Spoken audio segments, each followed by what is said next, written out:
Today we'll talk about another application of the Bernoulli equation, and this is a nice example called the Pitot Tube. This only works if you have a steady flow, and also it has to be irrotational and constant density, and those are your standard requirements for the Bernoulli equation to hold.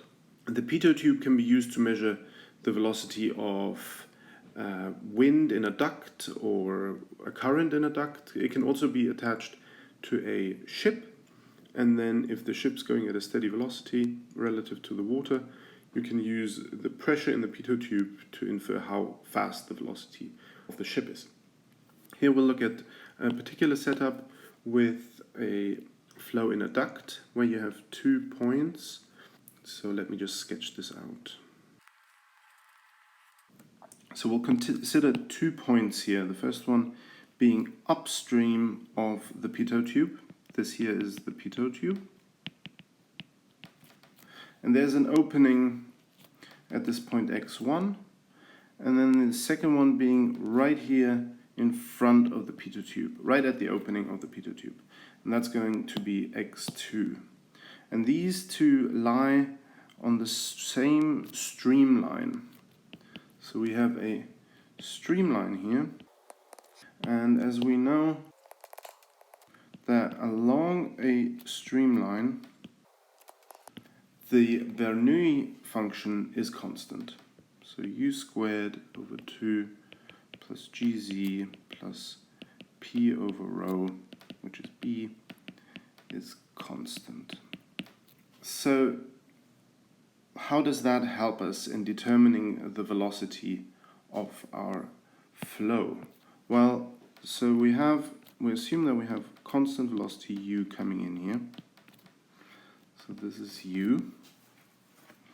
And that means that at x1, u of x1 is assumed to be upstream enough of the Pitot Tube that it won't be affected by having that obstacle in there. So that's just going to be u.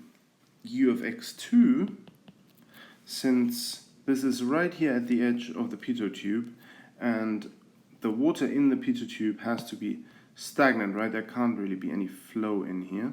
So u of x2 is 0, and that's also x2 is therefore called the stagnation point. We can then write our equation here as Bernoulli at x1 has to be the same as Bernoulli at x2, since both points are on the same streamline. And Bernoulli at x1 is just u over 2 squared plus gz plus p of x1 over rho. And let me backtrack here. This is u of x1 squared, which is just u. So u of x1 squared plus gz plus px1 over rho has to be equal to u of x2 squared over 2 plus gz plus p of x2 over rho.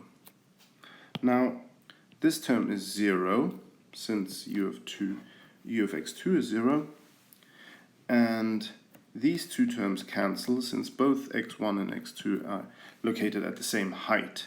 The pressures are going to be different at x1 and x2, and they will depend on the overburden here of the water column. And so if we call this h1, then the pressure at x2 here will be the same as pressure at this point, and so let's call this distance h2.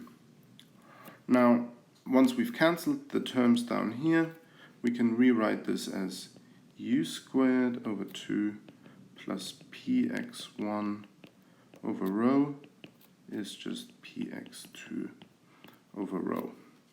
And then we will solve this for u, and we find that u is the square root of 2 over rho p at x2 minus p at x1. The nice thing is that we know what these two pressures are going to be, and so if you think back to the manometer from a few weeks ago, we realized that the pressure at x1 is just the hydrostatic pressure there. So it's the weight of the water column, rho gh1. And the same holds for P at x2. P2 is rho gh2. And there might be, an atmospheric correction here because there's an atmospheric pressure at both terms, but that is the same for both, so we can just ignore those. So let's plug P1 and P2 in my equation 1 here, plug into 1, and we find that U, the velocity in our duct, or if it's an open ocean and this is attached to a boat, the velocity of the boat is just the square root of 2g h2 minus h1.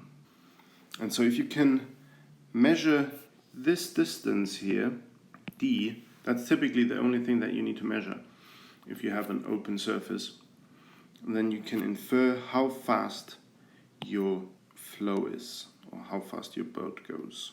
And that is the concept of the Pitot tube.